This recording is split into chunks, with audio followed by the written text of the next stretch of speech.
तो आज का जो ये पेपर डिस्कशन है वो आपको 13 अगस्त 2021 ये फर्स्ट शिफ्ट है 9 बजे से 10 बजे वाला, और ये सीजीएल का पेपर है।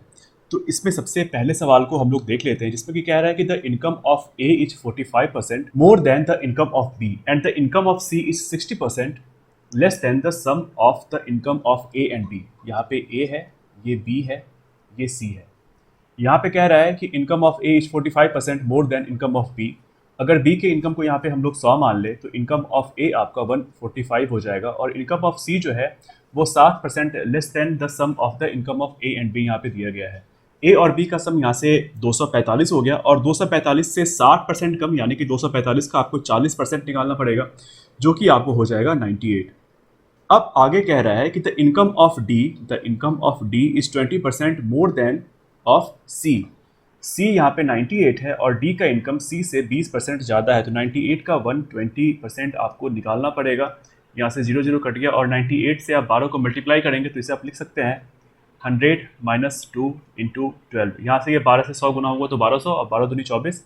1200 में से 24 चला गया, तो यहाँ पे बच गया आपको 1176। और नीचे यहाँ पे क्योंकि 10 था तो यहाँ पे एक पॉइंट यहाँ पे लग जाएगा, तो डी की वैल्यू यहाँ से आ गई आपके अकॉर्डिंग 117.6। अब यहाँ पे आगे आपको सवाल में दिया गया है कि if the difference between the incomes of B and D, B और डी के इनकम का डिफरेंस आपको 13,200 यहाँ पे दिया गया है। तो यहाँ पे हमारे अकॉर्डिंग यहाँ पे आया है डिफरेंस इसका 17.6, जो कि सवाल में दिया गया है 132,000। और यहाँ पे निकालना है इनकम ऑफ सी। तो यहाँ पे सी का इनकम यहाँ पे 98 है, तो यहाँ पे आपको मल्टीप्लाई करना पड़ेगा 98 से और डिवाइड करना पड़ेगा 17.6 से। ये डेसिमल हटेगा तो यहाँ पे ऊपर इंटू 10 हो जाएगा। अब यहाँ पे आप इसे डिवाइड करेंगे 2 से, तो पहले यहाँ पे 88 हो जाएगा, ऊपर यहाँ पे हो जाएगा 6600, फिर 11 से 8 और ये हो जाएगा 600, और ये 8 से 75 बार में डिवाइड हो जाएगा। अब यहाँ पे 75 को आपको मल्टीप्लाई करना है 98 से, तो आप 98 को लिख सकते हैं 100 - 2 × 75 × 10। 75 गुना 100 7500, 75 गुना 2 150। 7500 में से 150 चला गया तो बच गया आपको 7350, और यहाँ पे एक जीरो और था तो यहाँ पे एक जीरो और यहाँ पे चिपका देंगे। तो यहाँ पे आपका ऑप्शन नंबर 2 जो है वो सही आंसर है। इस सवाल में कह रहा है कि ट्रायंगल ABC और ट्रायंगल PQR जो है वो सिमिलर है, और एरिया आपको दिया गया है ट्रायंगल ABC का और एंगल PQR का, जो कि 64 और 81 है। और AD और PT जो है वो मीडियन है ट्रायंगल ABC और ट्रायंगल PQR का, जहाँ पे कि PT की वैल्यू आपको दी गई है और AD की वैल्यू निकालनी है। तो ये सवाल भी मतलब बहुत सारे शिफ्ट में पूछा गया है। यहाँ पे आप ट्रायंगल ABC का एरिया अगर लिखेंगे तो वो आपको है यहाँ पे 64, वो आपको यहाँ पे दिया गया है 64, और ट्रायंगल PQR का एरिया यहाँ पे 81 है। अब यहाँ पे मीडियन यहाँ पे आपको PT जो है वो 10.8 दिया गया है और AD निकालना है, तो यहाँ पे आपको इसे एरिया के टर्म में यहाँ पे लिखना पड़ेगा, तो जो कि यहाँ पे स्क्वायर हो जाएगा AD² बाय PT का स्क्वायर, यानी कि 10.8 का होल स्क्वायर। यहाँ से AD की वैल्यू आ जाएगी, अगर आप यहाँ पे AD² लिखते हैं तो यहाँ पे आपको लिखना पड़ेगा 10.8 का होल स्क्वायर इंटू 64 बाय 81। अब यहाँ पे AD की वैल्यू हो जाएगी, AD बराबर हो जाएगा 10.8 का स्क्वायर है तो यहाँ से बस 10.8 लेंगे, ये आपको 8 का स्क्वायर होता है तो यहाँ से बस 8 लेंगे, ये आपको 9 का स्क्वायर होता है तो यहाँ से बस 9 लेंगे, इंटू 10 करेंगे क्योंकि यहाँ से डेसिमल को हटाना है। ये 9 से कट गया, 9 एक बार में कटा और फिर ये 2 बार में कट गया, 12 × 96 होता है, नीचे आपको 10 है तो 9.6 सेंटीमीटर इसका आंसर हो जाएगा, जो कि ऑप्शन नंबर 3। ये ट्रिगो का एक सवाल है जहाँ पे कि cos² theta by cot² theta plus sin² theta -1 लिखा हुआ है। अब आपको ये पता होगा कि sin² theta plus cos² theta जो है उसकी वैल्यू 1 होती है, तो यहाँ पे sin² थीटा -1 जो है वो आपको cos² थीटा हो जाएगा। तो इसे आप लिख सकते हैं cos² theta by cot² theta minus cos² theta, जिसकी वैल्यू यहाँ पे 3 दी गई है। अब आपको एक बात की जानकारी होनी चाहिए, नहीं पता तो आप इसे नोट कर लीजिए कि cot² theta minus cos² theta जो है वो आपको बराबर होता है cot² theta into cos² theta. ये कैसे होता है तो आप वो देख लीजिए। जब आप इस टर्म को लिखेंगे तो आप इसे लिख सकते हैं cot² थीटा को cos² theta by sin² theta minus cos²। इसे आप फर्दर सॉल्व करेंगे तो यहाँ पे ये हो जाएगा cos² minus cos² sin², by sine square. यहाँ से कॉस स्क्वायर कॉमन आ जाएगा, तो यहाँ पे आप लिख लेंगे 1 minus sine square by sine square. तो ये आपका हो जाएगा cos square theta into 1 minus sine square theta आपका हो जाता है कॉस स्क्वायर थीटा और बाय साइन स्क्वायर थीटा। अब यहाँ पे आपको पता होगा कि कॉस स्क्वायर थीटा और साइन स्क्वायर थीटा को आप लिख सकते हैं कॉट स्क्वायर थीटा, और यहाँ पे आपका ऑलरेडी कॉस स्क्वायर थीटा है, तो आपको यहाँ पे कॉस स्क्वायर थीटा हो गया। तो यही चीज़ मैंने यहाँ पे लिखी है जो कि आपको याद होना चाहिए। अगर आपको ये याद होगा तो सवाल आपका बस यहाँ पे ख़त्म हो चुका है। Cos square theta by cot square theta into cos square theta, ये कट गया। तो यहाँ पे 1 बाय कॉट स्क्वायर थीटा की वैल्यू 3 आ गई, तो यहाँ पे थीटा की वैल्यू आपकी हो जाएगी 60 डिग्री। अब ये 60 डिग्री अगर आप यहाँ पे पुट करेंगे तो tan 60 की वैल्यू आपको हो जाएगी √3 और cosec 60 की वैल्यू आपको हो जाएगी 2 बाय √3। इसे सॉल्व करने पे आपको आ जाएगा 5 बाय √3। अगर ऑप्शन की तरफ देखें तो यहाँ पे कोई भी ऑप्शन ऐसा नहीं है, लेकिन आपको इस टर्म में लिखना पड़ेगा, जो कि हो जाएगा 5√3 बाय 3। जब इसे आप इससे डिवाइड करेंगे तो यहाँ पे 5 बाय √3 ही आएगा। इस सवाल में कह रहा है कि लेंथ ऑफ रोम्बस का साइड जो है वो आपको 13 सेंटीमीटर है और इसका एक डायगोनल जो है वो 24 सेंटीमीटर है। तो एरिया पूछ रहा है। अब रोम्बस का एरिया आपको पता होगा कि हाफ d1 d2 होता है, जहाँ पे कि एक की वैल्यू दी गई है जो कि 24 है और दूसरी डायगोनल की वैल्यू आपको निकालनी होगी। अब रोम्बस की अगर बात कर ले तो उसका आप जानते हैं कि इसका साइड जो है वो आपको इक्वल होता है। अगर ये 13 है तो ये भी 13, ये 13 है तो ये भी 13, ये 13 है तो ये भी 13। इसका डायगोनल जो है वो एक दूसरे को इंटरसेक्ट करता है, तो वहाँ पे जो एंगल बनता है वो आपको यहाँ पे 90 डिग्री का बनता है। यहाँ पे 24 आपको दिया गया है एक डायगोनल की वैल्यू, तो ये आपको 12 हो गया, ये आपको 12 हो गया। जब आप यहाँ पे देख रहे हैं ये 12 है, ये 13 है, तो ये आपका पाइथागोरस से सॉल्व करेंगे तो ये आपको बन जाएगा यहाँ पे 5, जो कि एक ट्रिपलेट भी होता है। जब ये 5 है तो ये भी 5 हो जाएगा।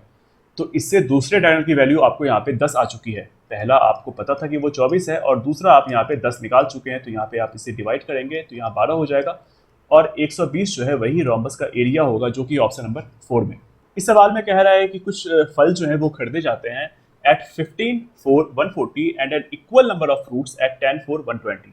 If all the fruits are sold at 132 per dozen, then what is the profit percent in the entire transaction? इसमें जो है आप आर्टिकल अगर सेम कर लेंगे तो आपका आंसर आ जाएगा। यहाँ पे इसे करने के लिए सवाल में जो है वो आपको यहाँ पे आर्टिकल लिख लीजिए, ये यहाँ पे आप प्राइस लिख लीजिए, और पहले में कह रहा है कि 15 आर्टिकल जो है वो 140 का खरीदा और यहाँ पे 10 जो है वो 120 का खरीदा, और जब बेचने की बात आई तो 12, यानी कि यहाँ पे डजन है तो यहाँ पे 12 हो गया, उसे ये बेचता है 132 पर। अब यहाँ पे आप आर्टिकल को सेम कर लीजिए। अगर यहाँ पे मैं 2 से मल्टीप्लाई करूँ तो ये 30 हो जाएगा। अगर मैं यहाँ पे 2 से मल्टीप्लाई करूँ तो ये आपका 2 से नहीं, यहाँ पे अगर 3 से मल्टीप्लाई करूँ तो ये आपका 30 हो जाएगा। ये आर्टिकल 30 है, ये आर्टिकल 30 है, तो इसे आपको 60 बनाना पड़ेगा, क्योंकि आप टोटल यहाँ पे प्रॉफिट निकाल रहे हैं entire transaction. What is the profit percent in the entire transaction, यही पूछ रहा है आपसे। तो इसे 60 बनाने के लिए आपको मल्टीप्लाई करना पड़ेगा 5 से। जब आप ये सारा कुछ कर देते हैं तो इसे आप यहाँ पे लिख सकते हैं 15 दूनी 30 और 14 दूनी 28, 10 तिया 30 और 12 तिया 36, और टोटल जो आपको है वो आपको 12 25 60 और 132 को जब आप 5 से मल्टीप्लाई करेंगे तो यहाँ पे हो जाएगा 066। इसे यहाँ से ऐड करने पे जो आएगा वो आपको 640 आ जाएगा, जो कि आप एक तरह से इसे सीपी कह सकते हैं, और ये जो है आपका वो आपका एसपी है 660, क्योंकि आर्टिकल मैंने यहाँ पे बराबर कर लिया है। तो यहाँ से आपको प्रॉफिट निकालना होगा, तो आप एसपी में से सीपी को माइनस करेंगे जो कि 20 हो जाएगा, बाय सीपी करेंगे जो कि 640 हो जाएगा, इंटू 100 करेंगे।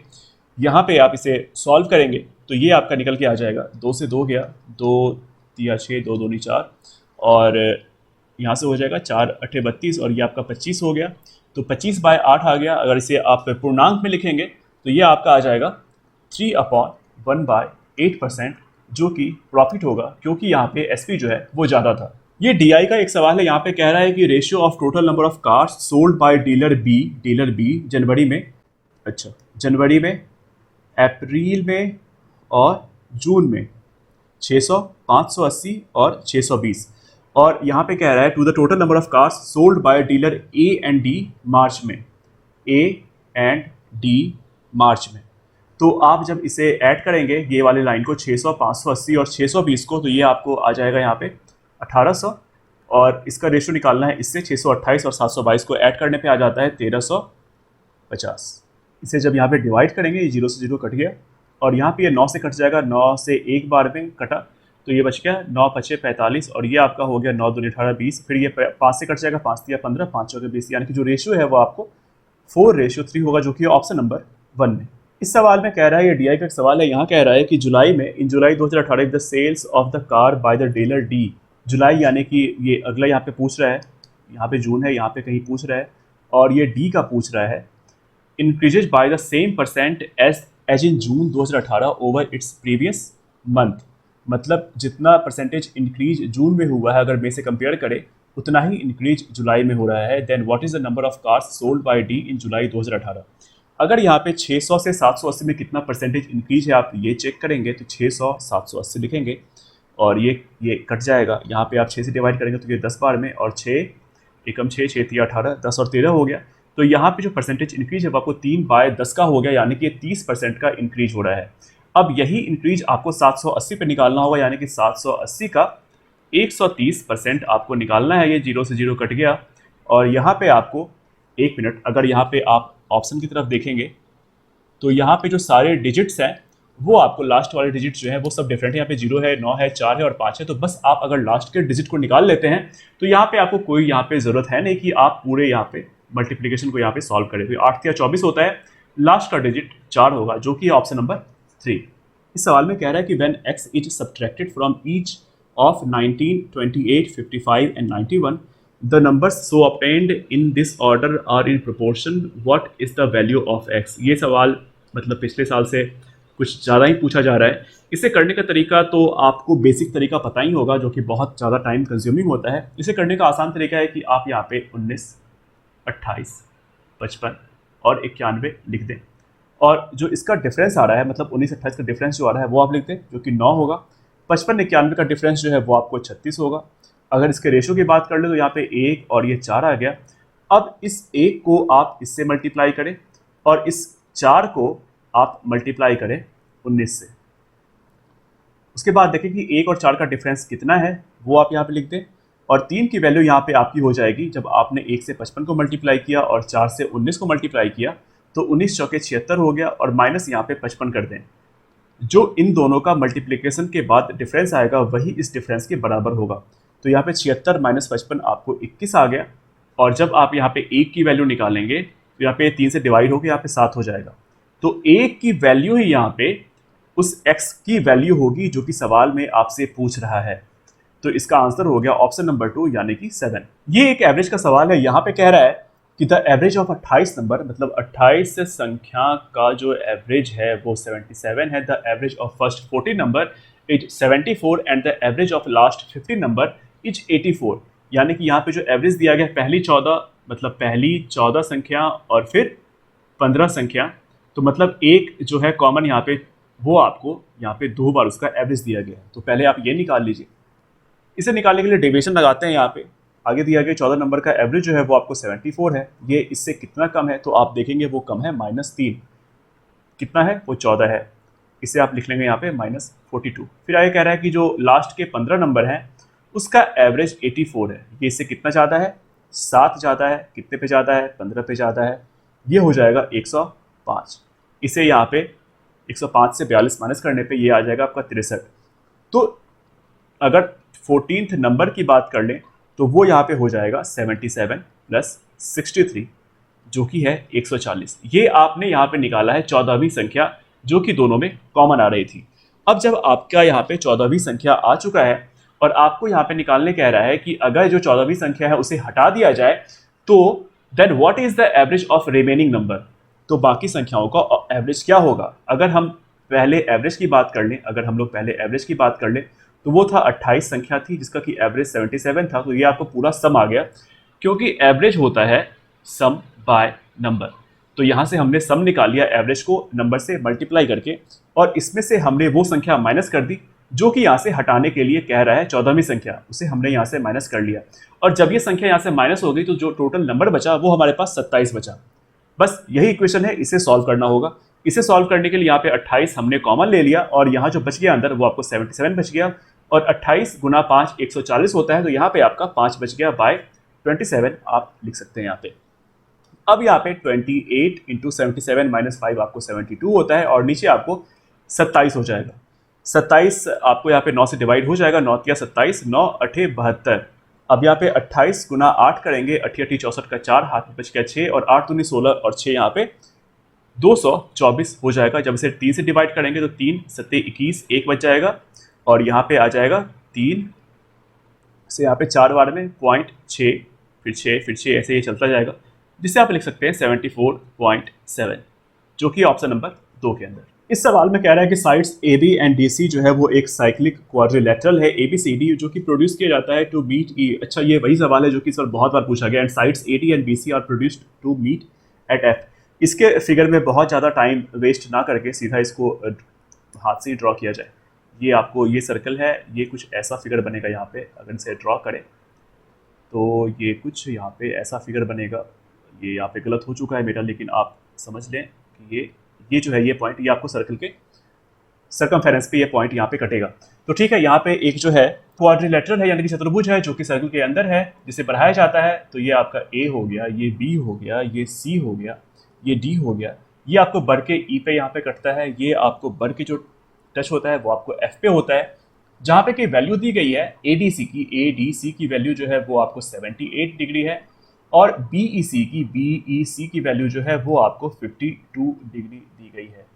और जब आपको यहाँ पे निकालने कह रहा है ए एफ बी निकालने कह रहा है, तो यहाँ पे आप करेंगे, इस एंगल को आप निकाल सकते हैं ना। यहाँ पे आपको जो ट्रायंगल है ए ई डी, उसके तीनों कोनों का योग यहाँ पे 180 डिग्री होगा, और जब 180 में से 78 प्लस 52 माइनस करेंगे तो ये आपका यहाँ पे 50 आ जाएगा, और यहाँ पे फिर आपको 50 आ गया।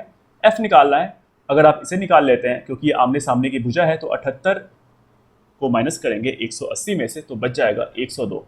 अब यहाँ पे 102 है, ये आपको 50 है, तो ये आपका निकल के आ जाएगा 28 डिग्री, जो कि है ऑप्शन नंबर 4 के अंदर।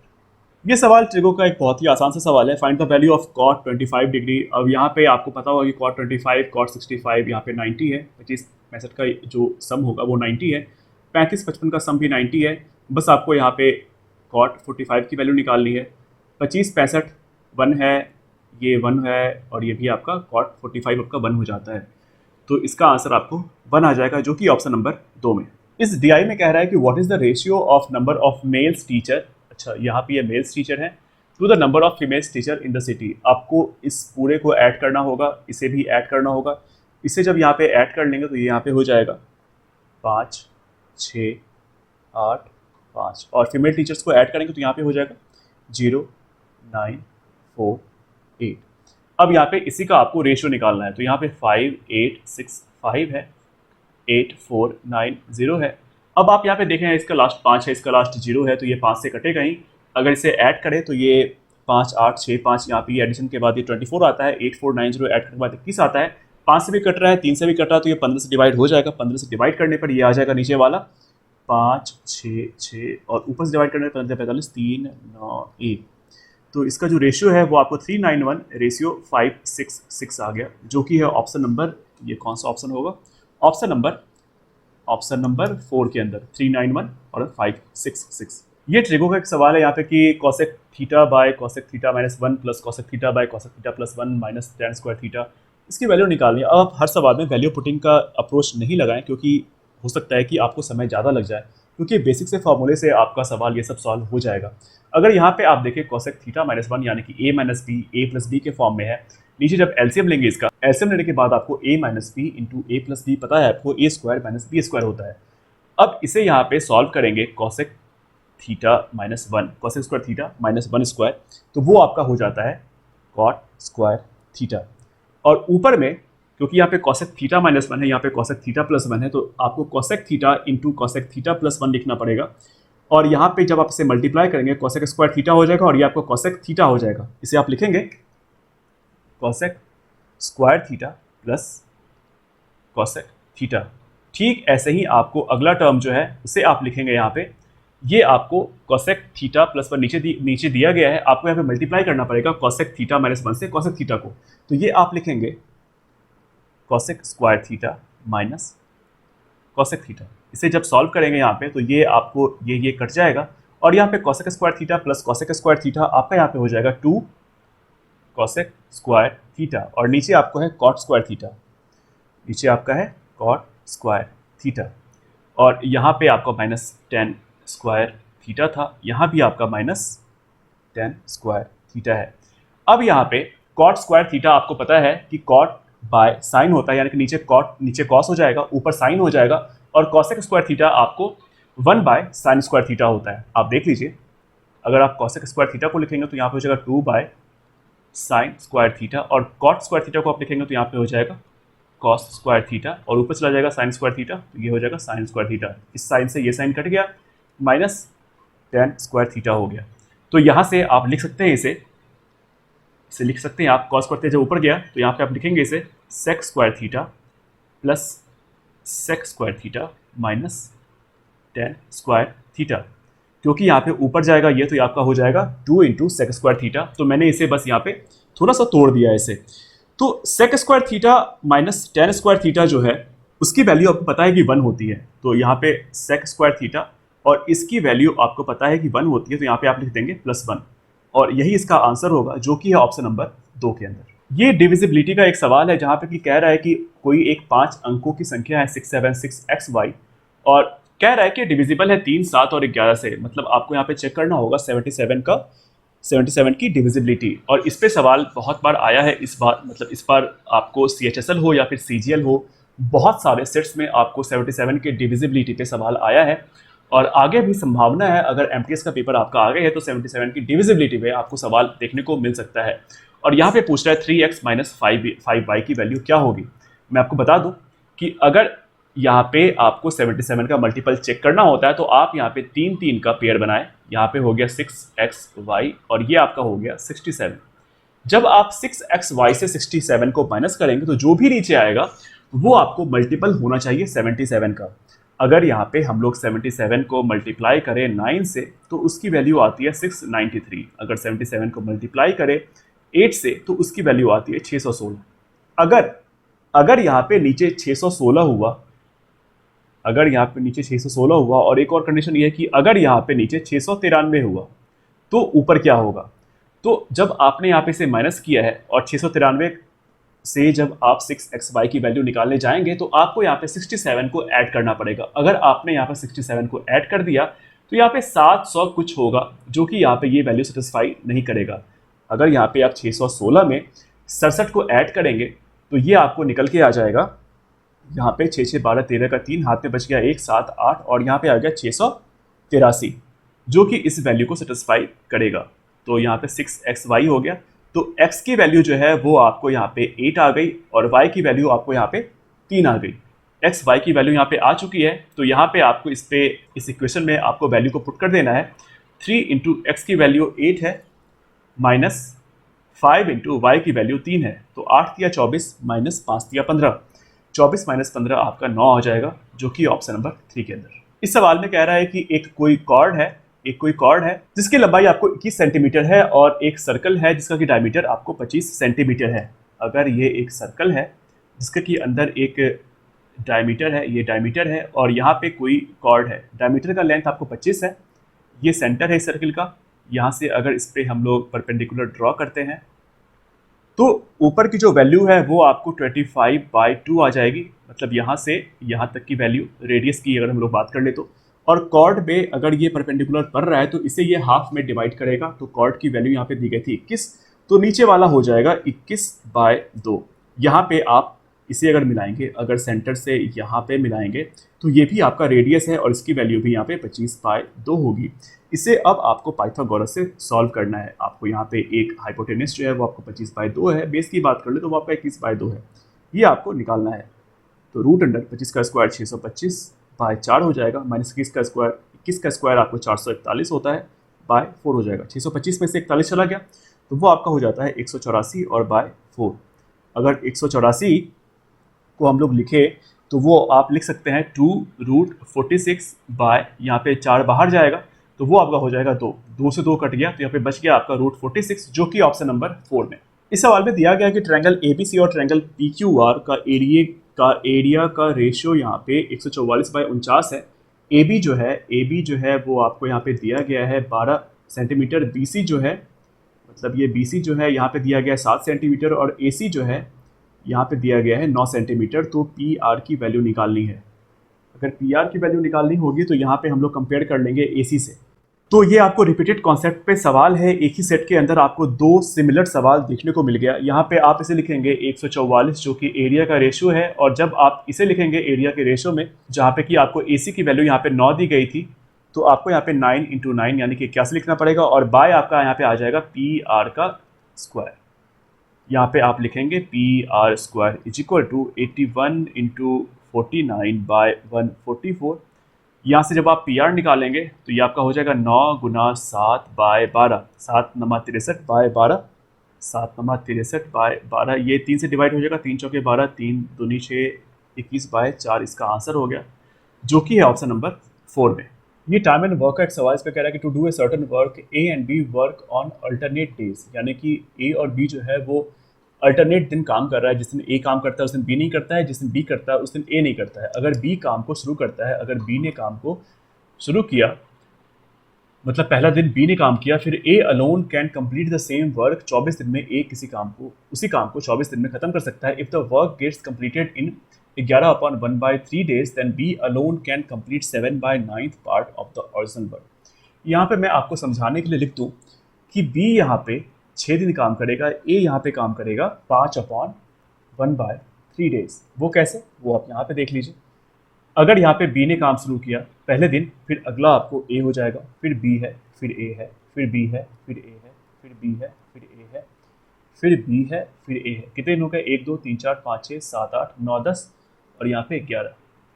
तो ये 11 दिन का मैंने लिख लिया। पहले दिन बी ने शुरू किया था, तो बी ने काम किया है 1 2 3 4 5 6 दिन बी ने काम किया है, और ए ने जो काम किया है वो आपको 1 2 3 4 5 दिन तो ए ने काम किया ही है, और साथ में बी के बाद जो है वो अगला आपको ए ही आएगा।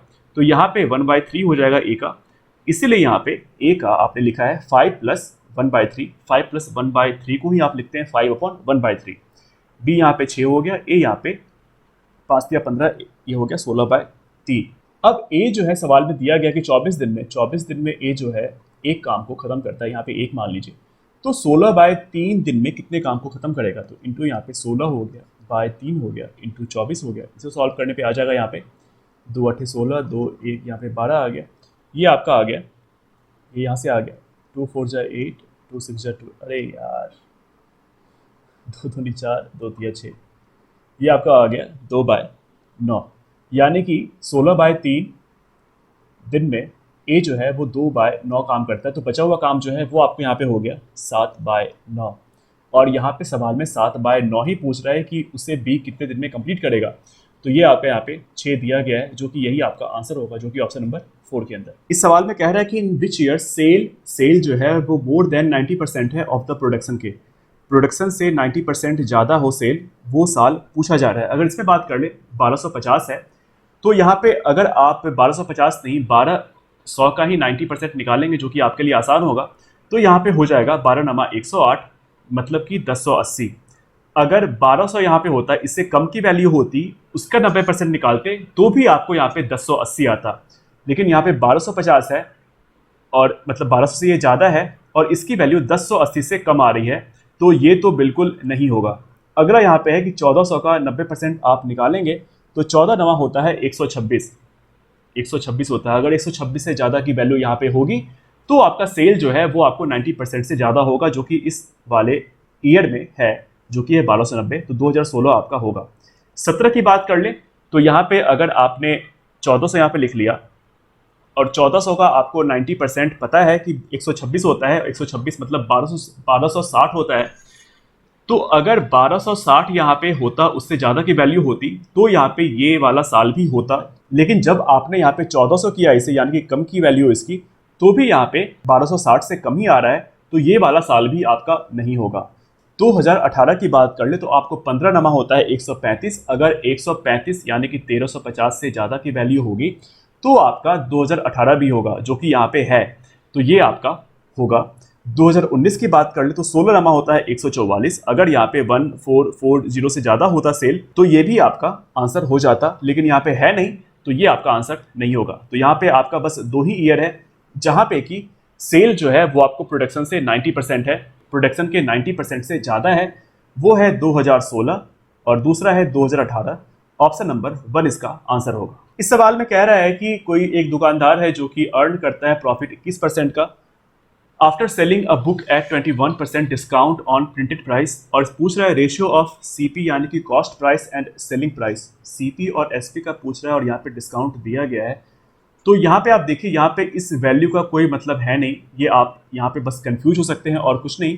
जब सीपी और एसपी का रेशियो निकालना हो तो वो हर एक वैल्यू के लिए आपको सेम ही आएगी। अगर आपको यहाँ पे प्रॉफिट 21% का आ रहा है, आपने सीपी जो है वो 100 मान लिया और एसपी आपका 121 हो जाएगा क्योंकि यहाँ पे प्रॉफिट आपको 21% का आ रहा है। तो किसी भी कंडीशन में आपको सीपी और एसपी का रेशियो आपको 100 रेशियो 121 ही आएगा। इस पर फर्क नहीं पड़ता है कि आगे आपको सवाल में और क्या दिया गया है। ये आपको बस एक कंफ्यूजन के लिए यहाँ पे 21% दिया गया था। इसका आंसर हो जाएगा 2, जो कि है 100 रेशियो 121। इस सवाल में आपको x प्लस 1/x की वैल्यू दी गई है। यहाँ पे आपको x to the power 5 plus 1/x to the power 5 की वैल्यू निकालनी है। आपको पता होगा कि x to the power 5 plus 1/x to the power 5 की वैल्यू होती है x square plus 1/x square into x cube plus 1/x cube minus x plus 1/x। x plus 1/x की वैल्यू पता है, यहाँ से आप x square plus 1/x square निकाल सकते हैं, जो कि हो जाएगा यहाँ पे 4 चौके 16, 16 में से 2 चला गया तो 14 हो गया, 14 वैल्यू आ गई इसकी। अब x cube plus 1/x cube निकालना है तो आपको 4 चौके 16, 16 चौके 64, 64 माइनस 12 हो जाएगा, तो ये आ गया आपका 52। x cube plus 1/x cube की वैल्यू आपको 52 आ गई। इसे आप यहाँ पे लिखेंगे 14 गुना 52 माइनस 4, क्योंकि यहाँ पे x प्लस 1/x की वैल्यू यहाँ पे दी गई है। अब 14 को आप 52 से मल्टीप्लाई करने जा रहे हैं, ऐसा आप सोच रहे हैं, तो ऐसा बिल्कुल नहीं करना है। आप यहाँ पे लास्ट के 2 डिजिट को निकाल लीजिए, क्योंकि यहाँ पे 4 4 है, 6 6 है, लेकिन जो सेकेंड लास्ट डिजिट है वो आपको सेम नहीं है, तो इससे आपका काम चल जाएगा। तो यहाँ पे आप मल्टीप्लाई करेंगे 1 से 2 को, 4 से 5 को। सबसे पहला तो आप यहाँ पे यूनिट डिजिट लिखेंगे, 14 से 52 को गुना करेंगे तो यहाँ पे ये आ जाएगा 8, 4 दूनी 8, और सेकंड डिजिट जो है वो आपको लिखना पड़ेगा 5 चौके 20 और 2 एकम 2, यानी कि 22 होगा, जिसका कि आप यहाँ पे बस 2 लिखेंगे। इसमें से आपको 4 को माइनस करना है, जो कि हो जाएगा यहाँ पे 4 और 2, जिसका लास्ट डिजिट आपको 2 और 4 है, वही आंसर होगा, जो कि है ऑप्शन नंबर 4। इस सवाल में x प्लस वाई की वैल्यू दी गई है, 1/x प्लस 1/y की वैल्यू यहाँ पे आपको 16/15 दी गई है। यहाँ से आप यहाँ पे जब आप इसे सॉल्व करेंगे तो यहाँ पे आप लिख सकते हैं x plus y is equal to 16/15। यहाँ से आप एक्स वाई की वैल्यू निकाल सकते हैं, क्योंकि यहाँ पे एक्स वाई आपको x प्लस वाई पता है, तो एक्स वाई यहाँ से हो जाएगा 4 गुना 15/16। यहाँ पे ये 4 से 16 कट गया, 4 चौके 16, ये हो गया 15/4। अब यहाँ से आपको x cube plus y cube की वैल्यू को निकालनी है, जो कि होता है एक्स प्लस वाई इंटू, जो आपको पता है वो होता है x square plus y square minus x y. लेकिन जो आपको शायद नहीं पता हो, आप वो यहाँ पे लिख ले। यहाँ पे आप इसे ऐसे लिख सकते हैं, x plus y into x plus y का होल स्क्वायर माइनस 3xy। यहाँ पे x cube plus y cube है ये, तो यहाँ पे बस आपको इसके अंदर पुट कर देना है। एक्स प्लस वाई आपको सवाल में दिया गया है, जो कि 4 है। एक्स प्लस वाई का होल स्क्वायर यहाँ पे निकल के आ जाएगा 16, 4 का स्क्वायर 16, और यहाँ पे माइनस कर देना है 3xy को। एक्स वाई आपने निकाला 15/4, इसे 3 से मल्टीप्लाई करेंगे तो ये आपका हो जाएगा 45/4। इसे आपको सॉल्व करना होगा, तो यहाँ पे 4 इंटू 16 चौके 64, 64 में से 45 चला गया तो ये आपका हो जाएगा 19/4 हो गया, 4 से 4 कट गया, आंसर आपका 19 आ गया, जो कि ऑप्शन नंबर 2। ये आपको सिंप्लीफिकेशन का एक सवाल जो कि मुझे करना बहुत ही बोरिंग सा लगता है, इसलिए मैं इसे फास्ट फॉरवर्ड कर दूंगा, या फिर सॉल्व करते हैं साथ में। यहाँ पे आपको बॉडमास में यहाँ पे फॉलो करना है। सबसे पहले ऑफ, फिर आपको डिविजिबिलिटी, फिर आपको मल्टीप्लिकेशन, फिर आपको एडिशन, फिर आपको सब्ट्रैक्शन। तो यहाँ पे आप इसे लिखेंगे 20/5 × 8 = 40 गुना 9 भागा 6, यहाँ पे 3 बच गया, तो यहाँ पे आप लिखेंगे 9/6 इंटू 3 माइनस, यहाँ पे ऑफ पहले करेंगे तो 2 दूनी 4 यानी कि 40, यहाँ पे आप लिखेंगे 10/40। यहाँ पे आप सॉल्व करेंगे तो 20/40 आपका हो जाएगा 1/2 इंटू 3 दूनी 6 यानी कि 9/2 माइनस 1/4, 1/4 हो गया। अब यहाँ पे आप लिख सकते हैं इसे 9/4 माइनस 1/4 जो कि हो जाएगा 8/4, जो कि है यहाँ पे 2, ऑप्शन नंबर 4। इस सवाल में कह रहा है कि x और y जो है वो 2 पॉइंट है, are 2 points in a river, point P and Q divide the straight line x y into 3 equal part, यहाँ पे 3 इक्वल पार्ट में डिवाइड करता है P और Q। The river flows along xy and the time taken by a boat to row from x to q and from y to q are in the ratio 4:5, the ratio of speed of boat downstream to that of river current is equal to। ठीक है, यहाँ पे आप ये x और y है, यहाँ पे ये नदी है जो कि यहाँ पे बह रही है, ये आपको x है, ये आपको y है, और p और q जो है वो इसे 3 इक्वल पार्ट्स में डिवाइड कर रहा है। ये p हो गया, ये q हो गया। अब सवाल में कह रहा है कि जो कहाँ गया x टू q जो है वो आपको 4 है, x टू q आपको यहाँ पे 4 है, और y टू q आपका यहाँ पे 5 है। इसे आप यहाँ पे लिख सकते हैं ऐसे, यहाँ पे लिखने का तरीका, यहाँ पे 2 तरीके से आप यहाँ पे लिख सकते हैं। पहला तरीका तो ये है, यहाँ पे दूरी जो है वो आपको 1 है, तीनों का रेशियो 1 है। अगर आप स्पीड निकालेंगे, चाल बराबर होता है दूरी बटे समय, तो यहाँ पे आ गया 2/4 जो कि है 1/2। वही चीज़ अगर आप यहाँ पे निकालेंगे इस वाले में क्यू वाई के बीच में, तो ये आपका स्पीड आ जाएगा 1/5। या फिर दूसरे तरीके से आप लिख सकते हैं, वो है आपका 2, यानी कि टाइम जो है आप यहाँ पे 2 लिख सकते हैं, ये भी टाइम आपको 2 हो जाएगा क्योंकि यहाँ पे डिस्टेंस जो है वो आपको इक्वल है, और यहाँ पे जो टाइम है वो आपको 5 हो जाएगा। यानी कि इधर से इधर जाने में जो समय लग रहा है सेम डिस्टेंस के अंदर वो आपको 2 है, और इधर से इधर आने में सेम डिस्टेंस के अंदर जो समय लग रहा है वो आपको 5 है। यानी कि समय का जो रेशियो आ गया वो आपको 2/5 आ गया। जब डिस्टेंस यहाँ पे इक्वल है तो स्पीड का जो रेशियो होगा वो आपको टाइम से उल्टा हो जाएगा, यानी कि आप इसे 5/2 लिख सकते हैं। जब आपने स्पीड यहाँ पे 5/2 लिख दिया तो धारा की दिशा में हो जाएगा x प्लस वाई, और धारा के विपरीत दिशा में यहाँ पे हो जाएगा x माइनस वाई। अब यहाँ पे आप इसे सॉल्व कर सकते हैं पूरा, या फिर आप C एंड D लगा के x/y लिखें, और यहाँ पे 5 2 यहाँ पे 7 हो जाएगा, और नीचे आपका 5 से 2 गया तो ये 3 हो जाएगा। ठीक ऐसा ही आप यहाँ पे भी कर सकते थे। यहाँ पे जब आप x प्लस वाई और x माइनस वाई की वैल्यू लिखते तो ये आपका हो जाता 1/2/1/5, जो कि इक्वल है 5/2 के। और यहाँ से भी जो वैल्यू आपको x/y की आती सॉल्व करने पे वो आपको 7/3 की आ जाती। आप दोनों में से किसी भी तरीके से इसे सॉल्व कर सकते हैं, लेकिन यहाँ पे जो पूछ रहा है वो पूछ रहा है ratio of speed of boat downstream और that of the river current is equal to, यानी कि आपको x plus Y by Y का रेशियो निकालना है। तो x प्लस वाई यहाँ पे 10 है और y यहाँ पे 3 है। ठीक ऐसा ही आपको यहाँ पे 10 और 3 का रेशियो आ जाएगा। दोनों से ही आपको आंसर सेम आएगा।